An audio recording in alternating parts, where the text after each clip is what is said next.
you open fifth dimensional consciousness, you exist in a state of unconditional love and divine bliss. And it's a beautiful way to live. I don't need to say too much more about that. Then, if you are in tune with the sixth dimension, you are in tune with the world of perfect form. And this is extremely useful. For example, there's an ideal Henrik body and an ideal Barbara body in the sixth dimension. And if you can tune into it, then you can do yoga and Tai Chi and sacred dance and exercise and all that and good diet. And being in tune with your ideal form enables you to go into perfect harmony and balance, as you can imagine. Yeah. And then, of course, it's fun to tune into all the other ideas that are in that dimension, too. It's a beautiful world. Then when we go into the seventh dimension, the issue of tuning into sound. A lot of people at this point are working with advanced sound healing techniques, because if you can just tune into the correct frequency, then immediately the correct form formulates, and then it goes right down to unconditional love and through the dimensions. So sound in the seventh dimension is an extremely subtle realm, and it probably is the dimension that's going to give us the most assistance in terms of going into oneness, because I think what's going to happen, and the Pleiadians have also told me this, what's going to happen in 2011 is our world is going to start to be immersed in the music of the spheres. And it's going to be that kind of energy that's going to move us through this. Then the eighth dimension, of course, has to do with being in touch with divine consciousness. And I've got some techniques in the book for how to do that. But what happens when you're in touch with the eighth dimension is you become completely trusting, you have faith, and you exist in a state of grace. And it's just simply the way you are when you're living at that level. And then when we get into the ninth dimension, the issue of the Mayan calendar and the contemplation of time, what I find with that dimension, I hang out with that dimension a lot, because what happens for me is I go into total mystical bliss. In other words, when you really get in touch with the essence of time and evolution and the creation of our world and species, it's just pure mystical bliss. There's so many things I want to ask you about here, but I do want to go back a little bit and touch a little bit upon Kellerman's work as well, and your book, obviously, the Mayan Code. And I reckon that you basically agree with the whole idea that the Mayan calendar and kind of describes an evolutionary path, and this will be completed then, as you mentioned, in 2011, according to Kellerman, right? Yes. And I'm in complete agreement with him, because I keep on testing him all the time. I keep watching him week by week. Okay, is he on or not? And right. Boy, he's on. Yeah. And this is the thing. I think he's on as well. And I remember when we had him on the program last time, we talked a little bit about actually the economic collapse and things like that. And I think he was really talking about this, that this would be implemented back in 2005, 2006 sometimes. And indeed, we are seeing that happen, but we touched upon an interesting idea which has to do with the delay of the implementation, if you will, of some of these things, that down here, so to speak, on our dimension, it actually takes a little bit of time for this to fully become implemented, because it's not until now, 4 to 6 years later, that we really can see this economic collapse kind of setting in. Do you know what I mean, Barbara? Yeah, I do. And the economic collapse, what's really, it's so confusing for us right now, because to tell you the truth, money is energy. And it's not necessarily money that's collapsing, although money, there are various factors, the euro, the dollar, and all that. We go on a lot of details. What's really collapsing is the structures, as you know, of the national and planetary underworld. And so the financial collapse is happening because of the collapse of all those structures.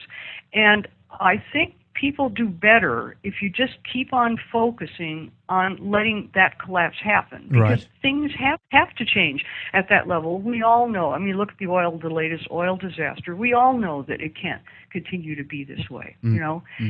So, but the financial collapse is like a what's the right word for it?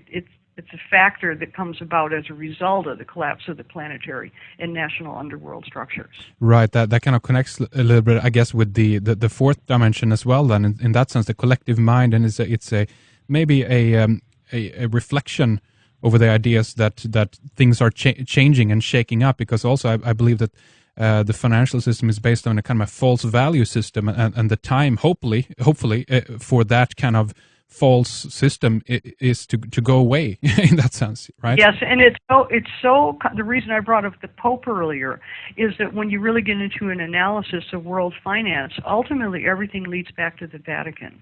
Because when you look at the national underworld from a historical perspective, and you go back to the formation of the Catholic Church and then the development of Western economies and all that, the Church has been there as a power player in one place for so long that what they've done is they've worked themselves right into the very, very core of the financial structure of the planet.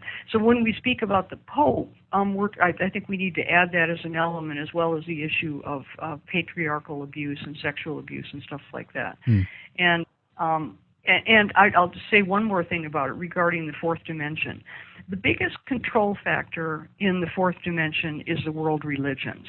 The world religions came about as a development of the national underworld. That's the 5,125-year historical cycle. And so as soon as we see the beginning of civilization, like 3,100 years ago, we also see the development of religion coming in tandem with civilization. And so the theocratic forces, that's the forces of the kings. There's an issue of divine kingship, and for thousands of years, people believed that if they had a divine king, then the king was in touch with God and everything was just fine. And of course, that enabled a creation of the most incredible manipulative system on this planet for 5,000 years.